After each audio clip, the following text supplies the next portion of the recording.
Well, it's finally official. On January 31st, the United Kingdom will exit officially the European Union. Brexit will be accomplished. The papers have already been signed. Nearly 4 years ago, in June of 2016, 51% of the people in the United Kingdom voted to leave the Union, and it has taken all this time to get it done. It's brought down 2 governments, and finally, now it has happened, and it's just a matter of sorting out a few other details, well, probably a lot of other details at this time, and then we'll go from there. Now, nobody can really predict exactly what will happen. There have been a lot of dire predictions for the world economy, for Great Britain, for the European Union. One thing is for certain, the European Union will be changed. Britain is the second largest economy in that union. They'll no longer be officially a part of it, though they'll continue to trade with it.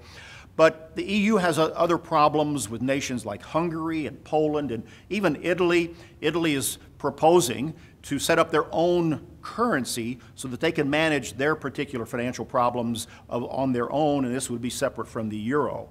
The future of the EU is rather rocky. It will likely reconfigure itself in some other way going into the future.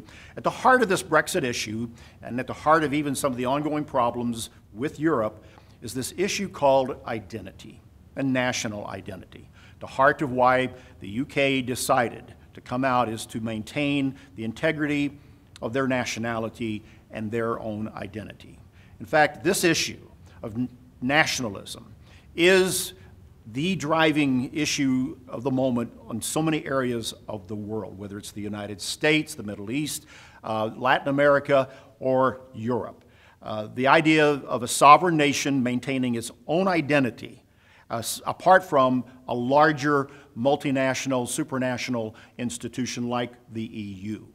And this is something we're frankly going to see more of, and the ramifications of it actually do tie into a very important statement that was made by Jesus Christ in his Olivet prophecy in Matthew chapter 24, where when Christ was asked what would be the signs of your coming and of the end of the age, he made a statement that in essence we are watching and seeing right now in the headlines of the Brexit idea and other problems. Christ said, "You will hear of wars and rumors of wars.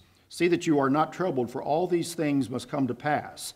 For nation will rise against nation, and kingdom against kingdom." Nation will rise against nation. That's speaking about nations like the EU or Poland or a Latin American nation who has a singular identity based on their ethnicity, their language, their culture.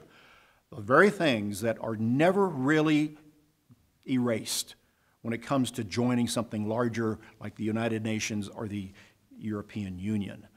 A German, a Pole, a Latin American, an Arab, an American, a Briton, they all still have certain identities.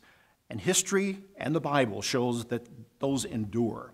And yes, they have been the cause of conflicts, and yes, the EU was brought together to try to prevent that from erupting into large global war again, and it has succeeded in large measure in the last 70 years. But it is still there, always bubbling under the surface, and Christ's word tells us that it will be a problem that will lead to the signs that will come before his second coming. And so as we look at what is happening with Brexit, understand it within that context. We'll see what happens going forward from here. But it is something to note as we look at the words of Christ in this very important prophecy in Matthew chapter 24.